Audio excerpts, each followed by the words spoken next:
여러분 중에는 요나서를 조금이라도 아시는 분이 많이 계실 것입니다. 혹 모르신다면 이번 주 요나서를 꼭 읽어보시기 바랍니다. 정독하는데 30-40분이면 여러분 다 읽을 수가 있습니다.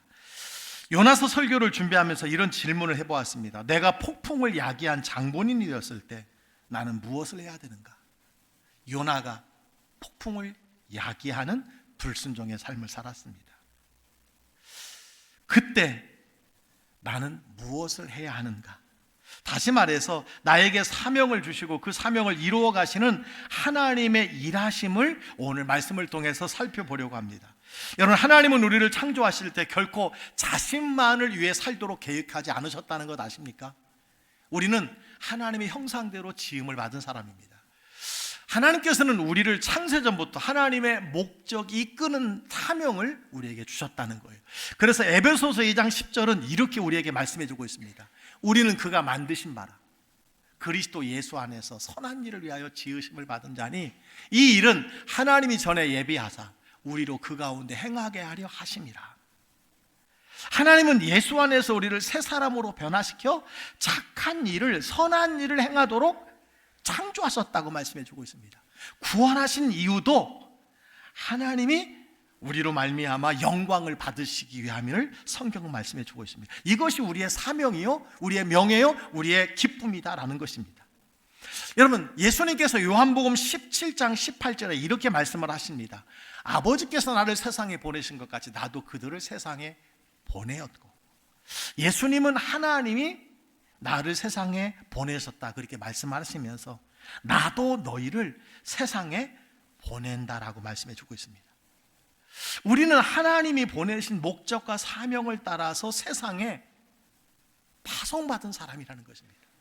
우연히 이 세상에 있는 사람은 하나도 없습니다. 특별히 하나님은 우리를 구별하여 택하셔서 하나님의 자녀 삼으시고 사명을 따라 이 세상에 파송한 자라는 사실을 기억하시기 바랍니다. 여러분, 이 사명을 잘 알고 있었던 사도 바울은요, 사도행전 20장 24절에 바로 이렇게 고백합니다. 주 예수께 받은 사명 곧 하나님의 은혜의 복음을 증거하는 일을 마치려 하면은 나의 생명조차 조금도 귀한 것을 여기지 아니하노라. 사도 바울은 자신의 사명이 복음 전하는 것이라고 하는 사실을 분명히 알았습니다. 그는 자신의 인생을 이 복음 증거하는 일에 온전히 다 드렸다고 고백하고 있습니다. 그렇습니다. 사도 바울은 사명이 삶이 되었고 삶이 사명을 이루는 삶을 살아갔던 행복한 신앙인이었던 것을 우리는 성경을 통해서 보게 됩니다. 오늘 우리가 읽은 말씀은 하나님의 말씀이 요나에게 임하는 것으로 시작합니다. 여러분, 하나님의 말씀이 요나에게 임했습니다. 저는 여러분에게도 하나님의 말씀이 여러분에게 임할 수 있게 되기를 주의 이름으로 축원합니다. 여러분, 하나님의 말씀이 임할 때 두 가지 반응이 있다고 합니다. 첫 번째는요, 두려워지는 거죠. 여러분, 얼마나 두렵겠습니까? 또 한 가지는요, 얼마나 사모하는 순간으로 기뻐하겠느냐라는 것입니다. 아마 하나님의 말씀으로 임하면 여러분이 하나님 말씀으로 살아가는 사람이라면 아마 크게 기뻐할 것입니다. 그러나 내가 다른 길을 가고 사명에 순종하지 못하는 삶을 살아간다면 아마 크게 두려워할 것이라고 생각합니다. 하나님의 말씀이 임할 때 여러분 기뻐하실 수 있게 되기를 주의 이름으로 축원합니다. 찬송할 수 있게 되기를 주의 이름으로 축원합니다. 그런데 오늘 놀라운 것은 하나님의 말씀을 받은 요나가 보인 행동이에요. 그 행동이 무엇이냐? 3절에 보시기 바랍니다. 그러나 하나님의 말씀이 임했습니다. 그러나 요나가 여호와의 얼굴을 피하려고 일어나 다시스로 도망하려 하여 욥바로 내려갔더니, 요나는 여러분 선지자예요. 하나님의 말씀이 임할 수 있는 가능성이 높은 사람입니다. 근데 요나 선지자는요, 하나님의 말씀을 듣고 얼굴을 피하려고, 하나님을 피하려고 도망쳤다고 오늘 성경이 기록하고 있습니다. 여러분, 요나가 어디로 도망갔는지를 여러분 한번 지도를 보시기 바랍니다. 지도. 여기 예루살렘에서 하나님께서 니느웨로 가라고 했는데 훨씬 4배, 5배나 먼 다시스로 도망했어요. 왜 그랬다고요? 하나님의 얼굴을 피하려고. 그는 하나님의 사명을 받았지만 그가 알고 있는 세계에서 가장 멀다고 생각하는 땅끝 다시스까지 도망하게 되었다는 거예요.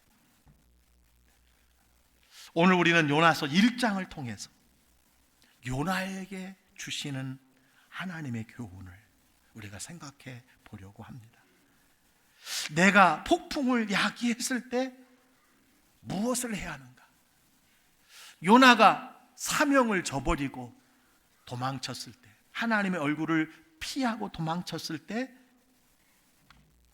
그에게 어떤 일이 일어났고 그가 무엇을 해야 했는가를 오늘 이 말씀을 통해서 몇 가지 생각해 보고자 합니다. 첫 번째 교훈이 있습니다. 사명은 하나님의 말씀을 통해서 온다는 것입니다. 여러분, 내 인생을 향한 하나님의 사명은요, TV를 시청하거나 신문을 읽거나 친구와 이야기하다가 발견하는 것은 없습니다. 인간에게는 왜 살아야 하는지를 끊임없이 고민하고 갈등하는 삶의 여정이 있습니다.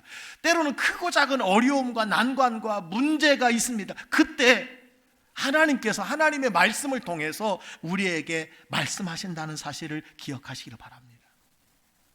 특별히 우리가 모든 일들이 순탄하고 잘 될 때보다는 어렵고 힘들고 하나님의 음성에 귀를 기울일 때 하나님께서는 우리에게 말씀해 주신다는 사실입니다. 여러분, 특별히 오늘 요나서 1장 1절을 보시기 바랍니다.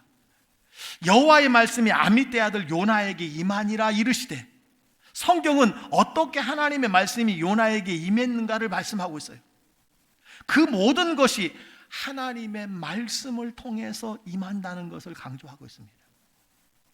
여러분, 우리의 사명은요, 하나님의 말씀을 통해서 시작된다는 사실을 기억하시기 바랍니다.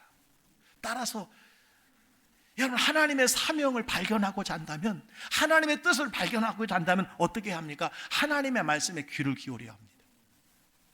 하나님의 말씀을 가까이 해야 합니다. 하나님의 말씀을 가까이 하는 방법이 무엇인가요? 가장 쉬운 것은 말씀을 듣는 것입니다. 두 번째, 말씀을 읽는 것입니다. 말씀을 쓰는 것입니다. 말씀을 공부하는 것입니다. 말씀을 암송하는 것입니다. 그리고 말씀을 묵상하는 것입니다. 그렇습니다.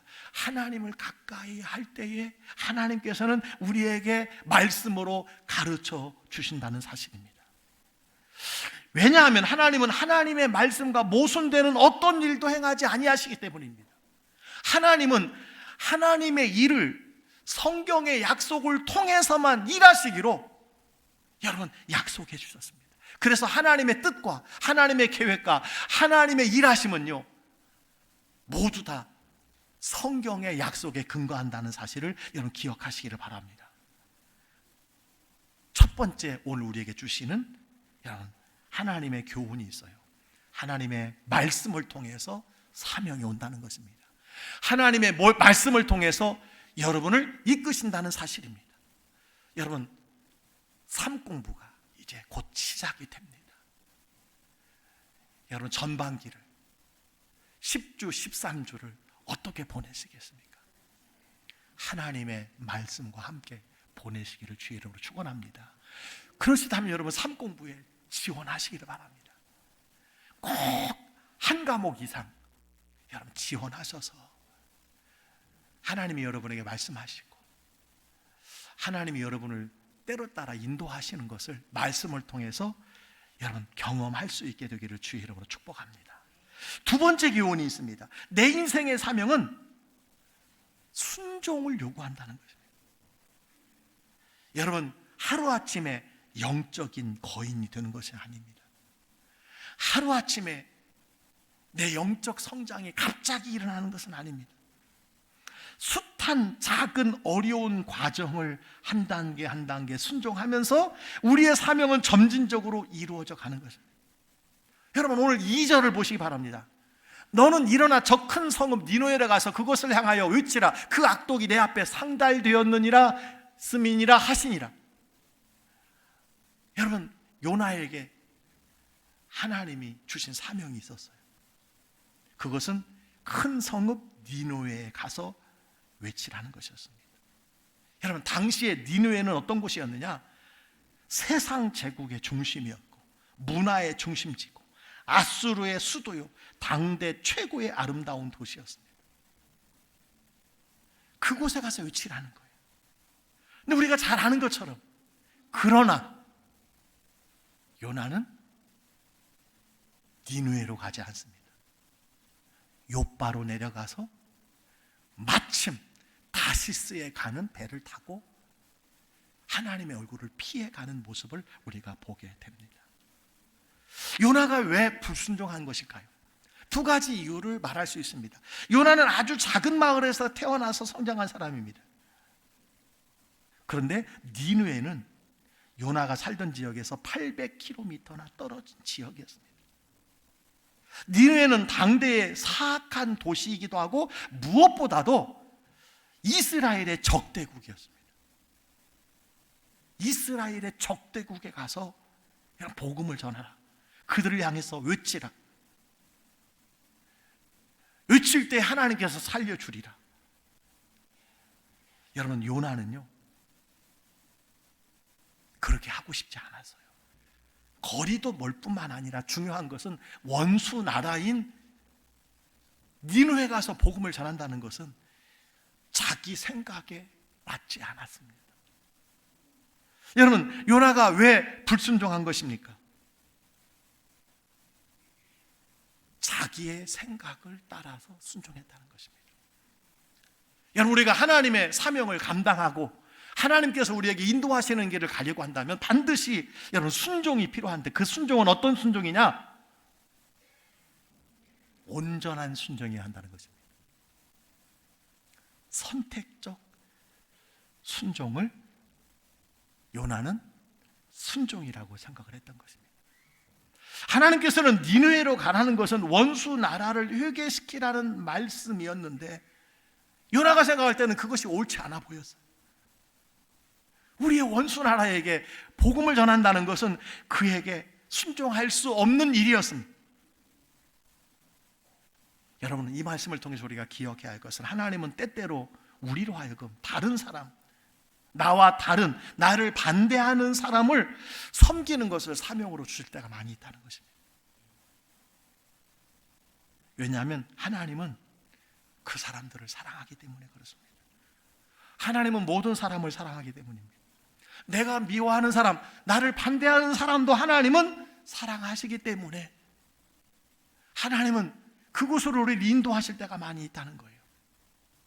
그러므로 나만 생각하는 사명은요, 결코 하나님의 사명을 감당할 수 없습니다. 내가 생각하는 순종만을 가지고 여러분 하나님의 사명을 감당할 수 없다는 거예요. 여러분, 우리가 하나님의 인도함을 받기를 원하지만, 하나님의 소명을 따라 살기를 원하지만 그렇게 살지 못하는 이유가 무엇일까요? 하나님의 말씀을 알고도, 하나님의 뜻을 알고도 하나님의 말씀을 선택적으로 순종하게 된다는 거예요. 이것이 바로 요나의 모습이었습니다. 여러분, 우리는 말씀을 들어도 좋습니다. 내 귀에 듣기 좋은 말씀은 아멘하지만, 내가 듣기에 거북한 말씀은 아멘하지 않습니다. 잘 들으려고 하지 않습니다. 여러분, 신앙생활이 무엇입니까? 참된 신앙생활은요, 선택적 순종을 무조건적인 순종으로 바꾸는 것이라는 사실을 기억하시기 바랍니다. 신앙이 성장한다는 것은 무엇입니까? 내가 옳은 대로, 내가 할 수 있는 것, 내가 좋아하는 것만 따라하다가 하나님의 말씀 앞에 온전히 순종하는 것, 무조건적으로 순종하는 것이 신앙의 성장이요, 그것이 참된 신앙생활이요, 그것이 순종이라는 사실을 여러분 기억하시기 바랍니다. 우리가 보통 여러분 예배 시간에, 예배 후에 은혜 받았다고 말하는 분이 계세요. 근데 은혜 받았다는 말씀을 가만히 살펴보면 이런 것이 아닌가 생각이 돼요. 어쩌면 목사님 말씀이 내 생각하고 똑같으냐, 말씀이 내 생각과 똑같을 때만 우리가 은혜를 받았다고 생각합니다. 그러나 하나님의 말씀이 내가 생각하는 것과 다르면 우리는 그 말씀을 거절하고 그 말씀을 피해갈 때가 많이 있습니다. 여러분, 그러나 기억하시기 바랍니다. 모든 성경은 하나님의 감동으로 된 것으로 교훈과 챙거함과 바르게 함과 의에 교육하기에 유익하다고 그랬어요. 내 귀에 듣기 좋은 말씀만, 내가 생각하기에 옳은 말씀만 우리가 아멘한다면요, 우리가 하나님의 말씀의 100분의 1도 내 삶에 적용할 수 없게 된다는 것입니다. 여러분, 하나님의 뜻대로 산다는 것은 내 생각과 다른 말씀에도 아멘하고 순종할 수 있어야 됩니다. 오늘 요나는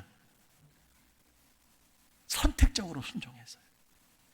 하나님은 니느웨 사람들을 사랑하였고 그들의 악독을 보셨기 때문에 그들을 구원하려고 요나에게 사명을 주었습니다. 그러나 요나는 자기 생각에 옳은 대로 내가 싫기에 여러분 순종하지 않았고, 내가 좋은 곳에 따라서 여러분 순종한다고 생각을 했다는 것입니다. 여러분, 오늘 우리에게 주시는 말씀을 기억하시기 바랍니다. 하나님이 우리에게 사명을 주시고 하나님 앞에 순종할 때는요, 선택적 순종이 아니라 무조건적인 순종을 하나님은 원하신다는 것입니다.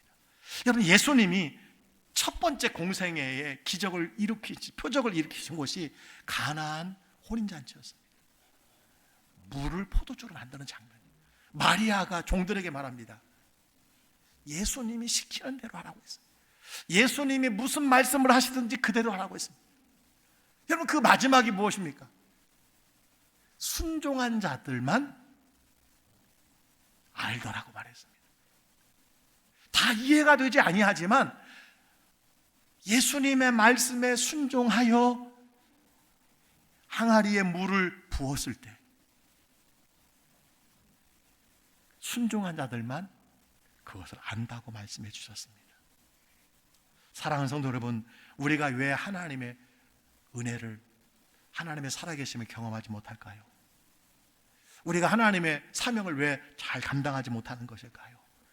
순종하지 않기 때문이고, 순종할지라도 온전한 순종이 아니라 선택적인 순종 때문이라는 사실을 기억하시기 바랍니다. 여러분은 온전한 순종의 사람입니까? 아니면 무조건적으로 순종하는 사람입니까? 무조건적으로 순종할 때 여러분 사명의 길을 감당할 수 있는 것이고 하나님의 인도하심을 경험할 수 있다는 사실을 기억하시기를 주의 이름으로 축복합니다. 세 번째 교훈이 있습니다. 하나님이 주신 사명은 처음에는요, 나를 두렵게 만든다는 거예요. 그렇습니다. 사명은 나를 두렵게 만듭니다. 하나님이 주신 요나의 사명은 여호와의 얼굴을 피할 정도로 여러분 두려운 것이었다라고 오늘 성경은 말씀해 주고 있습니다. 그래서 3절을 보시기 바랍니다. 요나가 여호와의 얼굴을 피하려고 일어나 다시스로 도망하려 하여 욥바로 내려갔더니, 여러분 지금 도망가는 사람이 누굽니까? 요나입니다. 요나가 뭐 하는 사람입니까? 선지자입니다. 요나는요, 이전에 크고 놀라운 하나님의 일을 행했던 선지자예요. 그러나 새로운 하나님의 사명, 그것에 온전히 순종하지 못하고 여러분 도망하고 있습니다. 왜 도망했나요? 그 사명이 두렵기 때문이었다고 성경은 말씀해 주고 있습니다. 여러분 꼭 기억하시기 바랍니다. 선지자라도 사명을 두려워할 수 있다는 것입니다. 선지자였지만 하나님의 사명에 별거 아닌 사람이 되고 말았다는 사실입니다. 여러분과 꼭 기억할 것이 있어요. 과거 크게 쓰임 받았다라고 하는 것으로 안심하면 안 됩니다. 요나는 이전에 과거에 하나님의 큰 사명을 감당했던 사람입니다. 그러나 지금 어떻습니까? 하나님의 낯을 피하여 도망하고 있습니다. 두려워서 도망하고 있다는 것입니다. 누구라도 넘어질 수 있습니다. 누구라도 하나님을 향하여 두려워할 수가 있다는 사실입니다. 여러분, 그래서 성경은요, 선줄로 생각하는 자는 넘어질까 조심하라고 했습니다. 선지자라고 대단하지 않다는 거예요. 여러분, 성경은 절대로 직분 때문에 우리를 대단하다고 생각하지 않습니다. 직분 때문에 우리에게 더 큰 상을 준다고 말씀하지 않습니다. 중요한 것은 내가 받은 사명, 그 사명에 내가 충성을 다하나, 최선을 다하느냐. 특별히 여러분, 과거가 아니라, 왕년애가 아니라 지금 현재 내가 하나님의 말씀 앞에 순종하고 사는 자, 그 사명을 감당하고 있는가, 하나님은 이것을 보신다는 것입니다. 많은 사람들을 살펴보면요, 과거를 많이 이야기합니다. 옛날을 많이 이야기합니다. 옛날을 많이 이야기하는 사람들은 모습이 뻔합니다. 지금은 그렇게 못 산다는 거예요. 여러분, 요나를 보시기 바랍니다. 과거에는 훌륭한 선지자예요. 그러나 지금은 선지자로서 하나님의 말씀을 피하여 도망치는 사람이 되었습니다. 하나님의 사명이 두려워서 도망치는 사람이 되고 있다는 것입니다. 사랑하는 성도 여러분, 여러분도 사명을 받은 자로서 혹시 여러분 도망치고 있지는 않습니까? 오래전에 사명을 받았지만 지금 하나님의 얼굴을 피하고 있지는 않습니까? 요나는 다시스로 도망을 했습니다. 여러분, 요나는 선지자인데도 불구하고 하나님의 말씀을 몰랐습니다. 여러분, 하나님을 피해서 숨을 곳이 있나요? 없습니다. 그러나 다시스로 멀리 도망가면 하나님의 낯을 피할 수 있을 것이라고 생각을 했습니다. 여러분, 하나님은 어디든지 계시는 분이라는 사실을 기억하시기 바랍니다. 시편 139편 7절에 8절에 이렇게 말합니다. 내가 주의 영을 떠나 어디로 가며 주의 앞에서 어디로 피하리까? 내가 하늘에 올라갈지라도 거기 계시며 스올에 내 자리를 펼지라도 거기 계시나이다. 여러분, 하나님의 사명을 피할 곳이 없습니다. 여러분, 하나님이 주신 사명 지금 피하고 도망하고 숨어 계시는 분이 계십니까? 하나님이 다 보십니다, 아십니다. 추적하고 계십니다. 우리가 진정 무서워해야 할 것은 사명이 아니라요, 그것을 거부하고 정반대 길로 피해 가는 것이 진짜 두려운 것이라는 사실을 기억하시기 바랍니다. 사명을 거부하고 불순종하여 다른 길로 가는 것이야말로 두려운 것이라는 거예요. 네 번째 교훈이 있습니다. 우리가 하나님의 사명을 거부할 때 나쁜 결과를 초래한다는 것입니다. 불순종은 나쁜 결과를 초래합니다. 하나님은 우리에게 선택의 자유를 주셨습니다. 그런데 우리는 이 자유로 하나님을 거절하고 하나님을 등지고 하나님을 떠날 때가 얼마나 많은지 모릅니다. 하나님이 주시는 사명을 거부하며 살아갈 때가 참 많이 있습니다. 여러분, 그러나 기억하시기 바랍니다. 그 사명에 불순종할 때 우리의 삶은요, 나락으로 떨어진다는 거예요. 하나님의 사명에 불순종할 때 나락으로 떨어져요. 여러분, 오늘 3절을 보시기 바랍니다. 다시스로 도망하려 하여 욥바로 내려갔더니, 5절을 보시기 바랍니다. 요나는 배 밑층에 내려가서 누워 깊이 잠이 든지. 사명에 불순종하면요, 인생이 계속 내려가는 거예요. 내려가는 겁니다.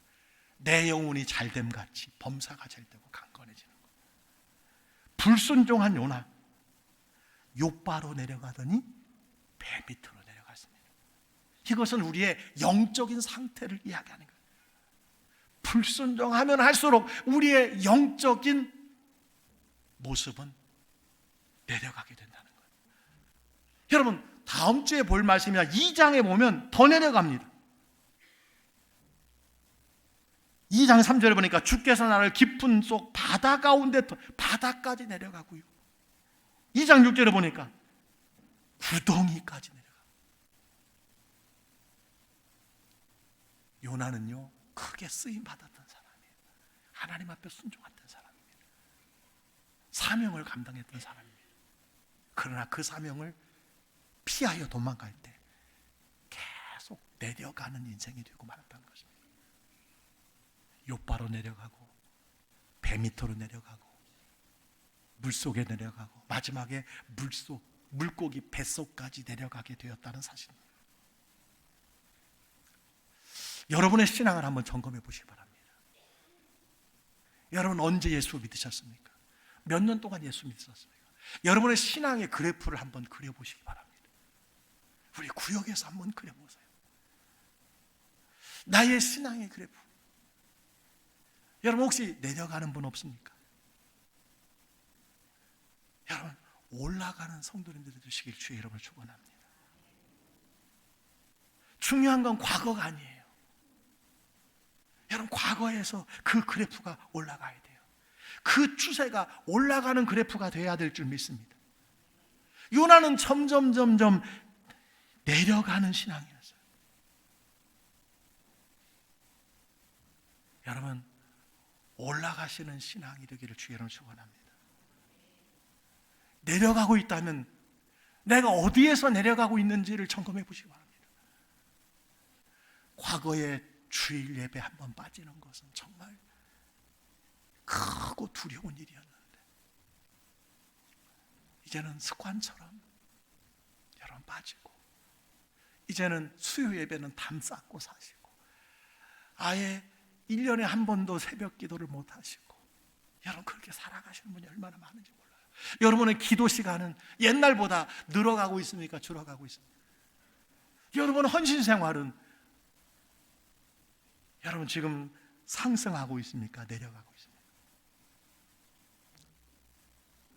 자, 여러분 불순종할 때 나쁜 결과를 초래하는데 그것은 첫 번째 나락으로 떨어지는 것을 시작하고 있습니다. 여러분 두 번째 엄청난 대가를 치르게 된다는 거예요.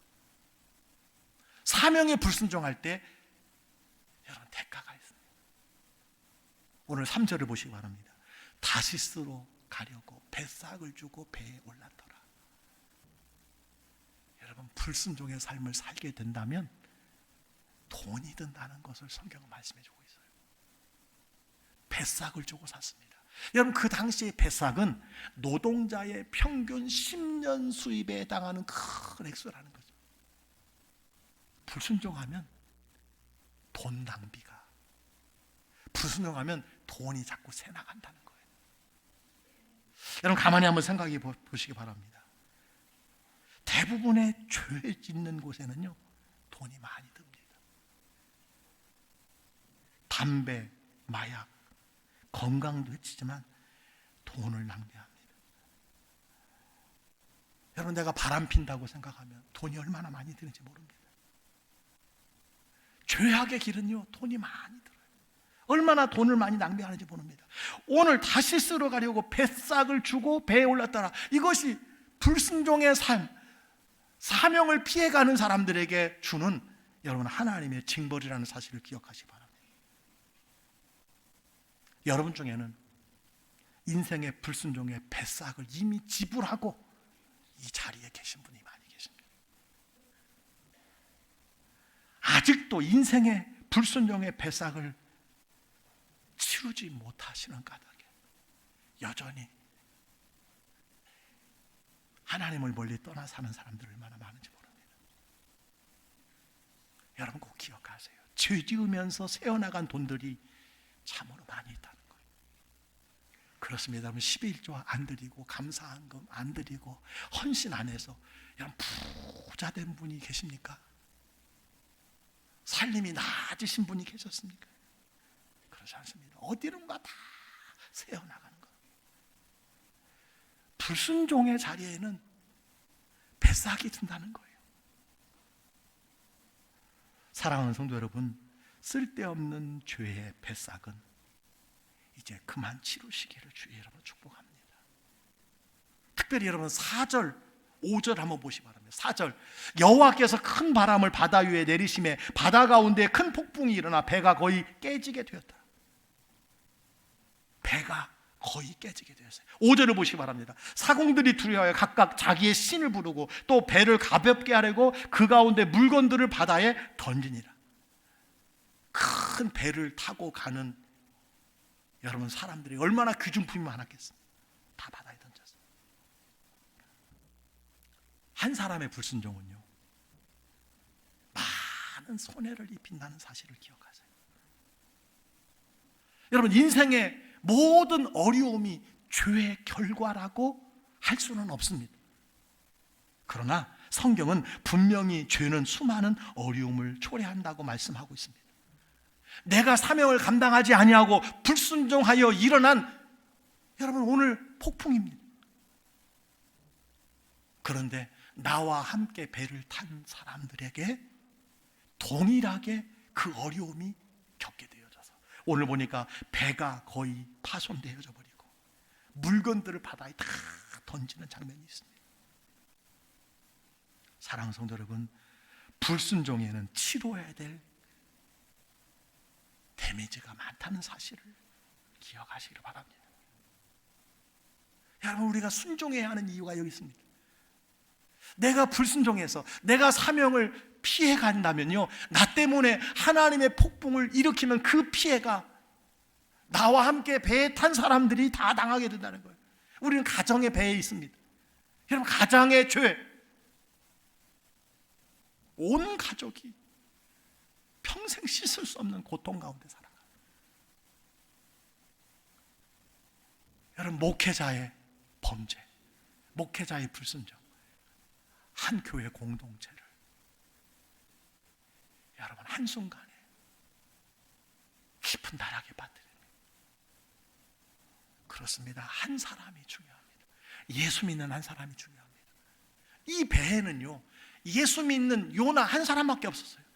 요나 한 사람 때문에, 예수 믿는 한 사람 때문에, 요나가 불순종하여 예수 믿는 사람이 불순종하여 모든 사람이 피해를 입게 되었다는 것입니다. 우리가 순종하고 사명을 감당해야 하는 이유가 여기 있습니다. 여러분, 우리가 죄를 짓고 회개하면 하나님이 용서해 주시는 것을 우리는 믿습니다. 그러나 죄는요, 언제나 흔적이 남는다는 것을 기억해야 돼요. 흔적이 남습니다. 오늘 혹시 불순종의 길을 걸어가시는 분이 계시다면 얼마나 더 뱃삭을 대시려고 그러십니까? 얼마나 같은 배에 탄 사람들을 힘들게 하려고 하십니까? 얼마나 많은 손해를 겪고 돌아오시려고 그러십니까?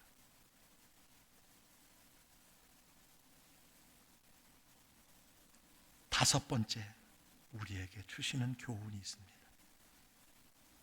우리가 사명을 완수할 때 믿지 않는 영혼을 하나님이 구원하신다는 겁니다. 16절을 보시기 바랍니다. 그 사람들이 여호와를 크게 두려워하여 여호와께 제물을 드리고 서원을 하였더라. 자기의 신을 부르던 사람들이, 모든 물건들을 다 버리던 사람들이 하나님을 찾기 시작했어요. 그렇습니다. 우리가 하나님 주신 사명에 순종할 때 내가 상상하지 못하는 구원의 역사가 있다는 거예요. 요나가 회개하여 순종할 때 하나님을 알지 못하는 사람들이 믿음을 갖기 시작했습니다. 그렇습니다. 내가 하나님의 사명에 순종할 때 내 힘으로 이룰 수 없는 일들이 기적처럼 풀리게 되는 거예요. 왜 나에게는 아무런 일들이 일어나지 않는가? 여러분, 돌아보시기 바랍니다. 내가 하나님의 말씀 앞에 순종한다면 하나님이요, 여러 가지 모습으로 풀리게 해주시고 합력하여 선을 이루게 하여 주신다는 사실을 믿으시기 바랍니다. 우리가 사명을 따라 순종하며 살아갈 때 특별히 구원의 역사가 일어납니다. 내가 순종하는데 내 부모와 가족들이 예수 앞에 나오게 되는 거예요. 믿음의 자리에 나오게 되는 거예요. 내가 순종할 때 내가 간절히 원하고 바라고 소원하는 것이 하나님의 기적적인 방법으로 이루어진다는 거예요. 오늘 요나가 순종할 때에 많은 영혼을 구원하게 되었습니다. 마지막 교훈입니다. 우리가 하나님의 사명을 감당할 때 예비하신 은혜를 베풀어 주십니다. 17절을 보시기 바랍니다. 여호와께서 이미 큰 물고기를 예비하사 요나를 삼키게 하셨으므로 요나가 밤낮 3일을 물고기 뱃속에 있으니라. 죽음의 위기 순간에 직면한 요나, 그가 돌이킬 때에 하나님은 자비의 손길을, 은혜를 베풀어 주신 것을 보게 됩니다. 바로 큰 물고기를 예배하셨다는 것입니다. 여기 예비하셨다는 말씀은 여러분, 요나서 전체를 관통하는 핵심 단어입니다. 하나님이 주신 사명을 우리가 순종할 때 하나님이 예비하신 은혜를 체험하게 된다는 거예요. 피할 길을 주신다는 거예요. 감당할 힘을 주신다는 거예요. 오늘 장로님 기도처럼 여러분, 거침돌이 아니라 그것이 디딤돌이 되게 하신다는 거예요. 그것으로 말미암아 더 빨리 가게 하시고, 그것으로 말미암아 더 하나님을 사랑하게 하신다는 거예요. 요나가 순종할 때에 하나님의 예비하신 은혜가 있었습니다. 사랑하는 성도 여러분, 하나님이 여러분에게 주신 사명이 있습니까? 그 사명을 따라 온전히 순종하면 하나님이 예비하신 복이 있습니다. 생각지도 못하는 복이 있어요. 여러분, 큰 물고기 뱃속에 들어가리라고 하는 이 방법이 어떤 사람에게 나올 수 있는 방법일까요? 아니, 하나님만 가능한 일입니다. 말씀을 마칩니다. 오늘 요나의 이야기는 여러분 4,000년 전의 사람 요나가 아닙니다. 요 나의 이야기입니다. 요 나에게 주시는 말씀이에요.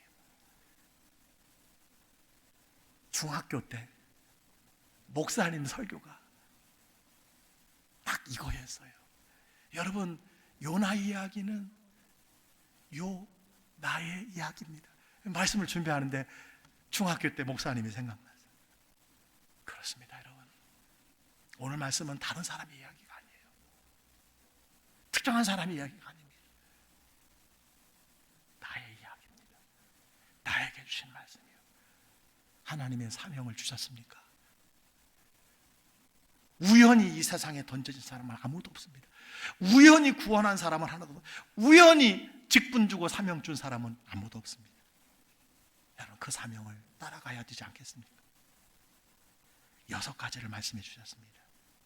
첫 번째, 사명은 하나님의 말씀을 통해서 온다는 것입니다. 하나님의 말씀 가까이 하시기 바랍니다. 내 인생의 사명은 순종을 반드시 요구한다는 것입니다. 그 순종은 어떤 순종입니까? 선택자 순종이 아니라 무조건적 순종이라고 그랬습니다. 그 순종은 과거 순종이 아닙니다. 지금 순종이 중요합니다. 세 번째로, 사명에 순종하지 않을 때 나쁜 결과를 초래한다고 그랬어요. 인생의 불순종에는요, 패싹이 많이 들어요.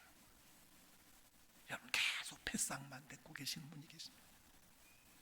어서 돌아와 순종하세요. 내가 불순종하면 그 피해가 모든 사람에게 겪어진다고 그랬어요.